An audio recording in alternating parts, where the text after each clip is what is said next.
उत्तर प्रदेश में आने वाले विधानसभा चुनाव में समाजवादी पार्टी एक नया मुद्दा लेकर चुनावी मैदान में उतरने जा रही है। समाजवादी पार्टी उत्तर प्रदेश की सभी नदियों के जल को उत्तर प्रदेश की योगी सरकार को भेजेगी और नदियों के प्रदूषण को एक बड़ा मुद्दा बनाने जा रही है। हालांकि इस बीच में अखिलेश यादव के तेवर भी काफी बदले हुए नजर आ रहे हैं। अलग अलग मुद्दों पर उनकी राय भी देखी जा रही है। मेरे साथ बातचीत के लिए समाजवादी पार्टी के राष्ट्रीय प्रवक्ता फखरुल हसन मौजूद है, उनसे बात करेंगे। ये फखरुल भाई, ये नदियों के पानी को योगी सरकार को क्यों भेजने जा रहे हैं आप लोग? देखिए, क्योंकि उत्तर प्रदेश में आप अगर देखिए तो पेट की बीमारियां बढ़ी हैं, कैंसर बढ़ा है और कहीं न कहीं जो पानी है उसकी गुणवत्ता पे सवाल उठे हैं। इसलिए समाजवादी पार्टी, जिस भारतीय जनता पार्टी ने नारा दिया हो देश की नदियों को साफ करने का 2014 में, केवल माँ गंगा की बात नहीं की थी, पूरे देश की नदियों की बात की थी। उसके बाद भी नदियों का जो प्रदूषण है वो लगातार बढ़ा है। नाले नदियों में गिर रहे हैं, उनकी कोई व्यवस्था भाजपा की सरकार ने नहीं की है। इसलिए उत्तर प्रदेश में एक नदी में मछलियाँ मर जाती हैं क्योंकि ऑक्सीजन की कमी होती। तो उत्तर प्रदेश की नदियों की पानी की हालत कैसी है, ये इसी तरह से समझा जा सकता है। इसलिए अभी भारतीय जनता पार्टी दिल्ली के विधानसभा चुनाव में यमुना के पानी को लेके बड़ा मुद्दा बना रही थी। उत्तर प्रदेश में समाजवादी पार्टी उत्तर प्रदेश में बह रही नदियों का पानी किनारे से और बीच से लेके भारतीय जनता पार्टी की सरकार को भेजेगी कि ये उत्तर प्रदेश की नदियों के हाल हैं। वो पानी पीने के लायक नहीं बचा है। नहाना तो छोड़ दीजिए, उस पानी को पीने के लायक भी नहीं बचा है। उसकी गुणवत्ता की जांच की जाए, नदियों के पानी को साफ किया जाए, ये भाजपा का वादा था। तो भाजपा ने उस वादे को पूरा क्यों नहीं किया?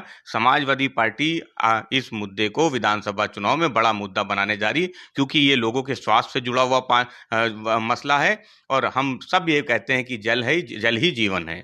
अच्छा, मुझे ये बताइए, कहा यह भी जा रहा है कि महाकुंभ के आयोजन को लेकर समाजवादी पार्टी बहुत आरोप लगा रही है यूपी की बीजेपी सरकार पर। अखिलेश जी भी बार बार इस बात को कहते हैं कि महाकुंभ व्यवस्था ठीक नहीं थी, बहुत अव्यवस्था वहां पर देखी गई है। तो क्या महाकुंभ की काट निकाली है समाजवादी पार्टी ने कि नदियों के प्रदूषण का मुद्दा आ गया? नहीं, नहीं, नहीं। देखिए, महाकुंभ की में अव्यवस्था थी, व्यवस्था नहीं सँभाल पाए, इसकी माफ़ी तो केशव प्रसाद मौर्य जी ने एक इंटरव्यू में माँग ली और भारतीय जनता पार्टी के राष्ट्रीय अध्यक्ष को अपने पार्टी के कार्यकर्ताओं से ये कहना पड़ गया कि आप ट्रैफ़िक की व्यवस्था को सँभालिए।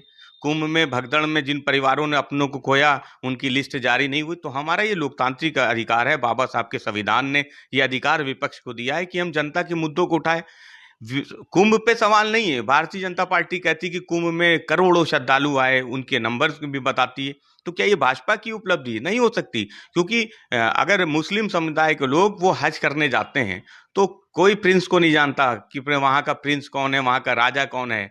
वो जानते हैं, वो जाते हैं अपना जो उनका धार्मिक आस्था है, कुंभ में हज हज करने जाते हैं, हज करके वापस आ जाते हैं, करोड़ों लोग जाते हैं। वो क्या उस सरकार की उपलब्धि है? क्या वो सऊदी सरकार की उपलब्धि है? उसी तरह से जो हिंदुस्तान में करोड़ों-करोड़ों सनातनी रहते हैं, उन सनातन धर्म के मानने वालों का कुंभ में आस्था है, विश्वास है, वो आस्था की डुबकी लगाने आते हैं। ये सरकार की उपलब्धि नहीं हो सकती। इसलिए समाजवादी पार्टी समझती है कुंभ में जो लोग आए, वो कुंभ में आस्था की डुबकी लगाए और सुरक्षित वापस जाए। ये जिम्मेदारी सरकार की थी, जिस जिम्मेदारी को सरकार ने निभाया नहीं है। अच्छा, मुझे बताइए, इधर अखिलेश यादव जी के बयान भी काफ़ी अलग-थलग नज़र आते हैं। जो मुख्य मुद्दे होते हैं, वो कई बार कहते हैं कि हम बीजेपी से बड़े हिंदू हैं। जब बनारस के दौरे पर गए तो उन्होंने कहा कि हम उनसे बड़े हिंदू हैं। अखिलेश जी लगातार ये भी कहते हैं कि जब वो मुख्यमंत्री आवास से निकले, जब बीजेपी की सरकार बनी तो मुख्यमंत्री आवास को गंगा जल से धो दिया गया। अब उन्होंने महाकुंभ में डुबकी लगा ली है, तो गंगा को कैसे धुलेंगे? ये मुद्दे बार-बार उठाने के पीछे क्या मकसद है? क्या पार्टी जो हिंदुत्व का एजेंडा है उसकी तरफ बढ़ रही है आगे? नहीं, नहीं, देखिए, आदरणीय अखिलेश यादव जी सनातन धर्म को मानते हैं, वो उनका विश्वास है धर्म के प्रति और ये भी अधिकार बाबा साहब के संविधान ने दिया है कि वो अपने धर्म में विश्वास रखते हैं। नवरात्र आएँगे तो वो 9 दिन व्रत रखते हैं। भाजपा के नेताओं से पूछिए कौन व्रत रखता है? कुंभ में गए, जब पूरा देश सवाल उठा रहा था विपक्ष कब जाएगा? आप उत्तर प्रदेश के मुख्यमंत्री जी पूरे देश में इनविटेशन कार्ड बांट रहे थे, क्या आदरणीय अखिलेश यादव जी को दिया था? नहीं दिया था। लेकिन वो हमारा आस्था का विषय है, जो समाजवादी पार्टी के अध्यक्ष है उनकी आस्था का विषय था, इसलिए कुंभ में गए थे। तो अगर आप मंदिर जाने पे उसको धुलवाने का काम करते, भारतीय जनता पार्टी अपनी मानसिकता को बताती है, तो ये सवाल इसलिए उठता है कि आप पीडीए के खिलाफ हैं और उस पीडीए का मुद्दे को समाजवादी पार्टी छोड़ने वाली नहीं है। जो उत्तर प्रदेश में, वो देश में पीडीए के साथ नाइंसाफी हो रही है, वो मुद्दा भी उत्तर प्रदेश में साथ साथ रहेगा, बेरोजगारी भी साथ रहेगी, पानी का मुद्दा भी साथ रहेगा। तो सवाल तो फिर वहीं आ गया, यही बात तो बीजेपी कहती है कि अयोध्या में राम मंदिर बना, लेकिन समाजवादी पार्टी के लोग दर्शन करने के लिए नहीं गए। और ये भी बीजेपी कहती है कि आज अपने आप को बड़ा हिंदू साबित करने की कोशिश कर रहे हैं, लेकिन हिंदू और सनातन के मुद्दे पर मौन रहते हैं। नहीं, हम तो सनातन के मुद्दे पे ही बोल रहे हैं। वही भाजपा की दिक्कत है। जब हम कहते हैं कि जो करोड़ों श्रद्धालु आ रहे हैं सनातन धर्म को मानने वाले, उनको असुविधा क्यों हो रही है, तो ये सनातन का ही तो मुद्दा है जिस पे हम बोल रहे हैं। लेकिन भाजपा चाहती है कि हम मौन न हो जाए। हम सनातन के मुद्दे पे, हम कुंभ के मुद्दे पे कुछ ना बोले। भाजपा अगर वहां भगदड़ मचती है, उसमें परिवार अपनों को खोते हैं, तो हम खामोश हो जाए। कुंभ में जो अव्यवस्था है, ट्रैफिक में लोग जाम है, खाने पीने की व्यवस्था नहीं है, उनको पानी के पीने को नहीं मिला, अगर हम उस पर बोलते हैं तो चाहते हैं कि हम खामोश हो जाए। तो सनातन के मुद्दे पे ही तो समाजवादी पार्टी बोल रही है, क्योंकि हम सनातन के मुद्दे पे बोल रहे हैं, इसलिए भाजपा को दिक्कत है। और समाजवादी पार्टी समझती है कि ये हमारा लोकतांत्रिक अधिकार भी है।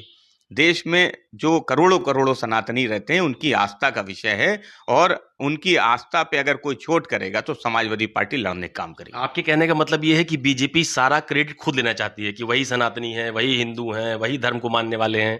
देखिए, सवाल तो यही है कि वो सोचते हैं कि वही सनातनी। आदरणीय अखिलेश यादव जी भी सनातन धर्म को मानते हैं। वो भी सुबह उठते हैं, पूजा पाठ करते हैं, वो भी नवरात्र के व्रत रखते हैं, वो भी कुंभ में जाते हैं तो आस्था की डुबकी लगाते हैं।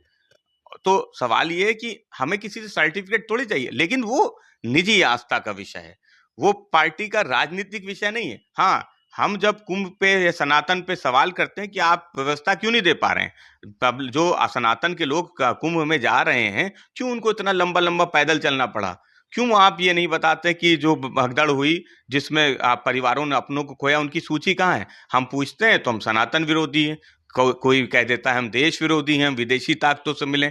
सनातन धर्म की बात करना भारतीय जनता पार्टी को अच्छा नहीं लगता है कि कोई दूसरा दल भी वो सनातन धर्म की पैरवी करे, सनातन धर्म की बात करे। इसलिए भारतीय जनता पार्टी के पेट में दिक्कत है। उस पेट की दिक्कत की बीमारी हम और बढ़ाएंगे जब विधानसभा चुनाव और करीब आएगा।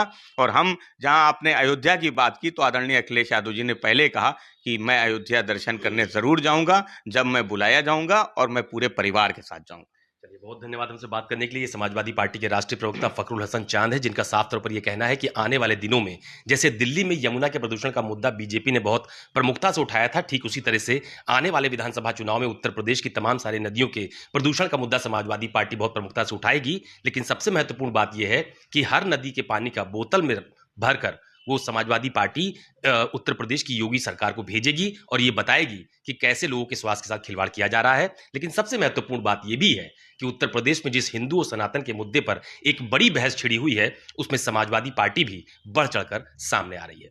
कैमरा पर्सन मिंटू सिंह के साथ अशोक तिवारी, लखनऊ, न्यूज़ 24।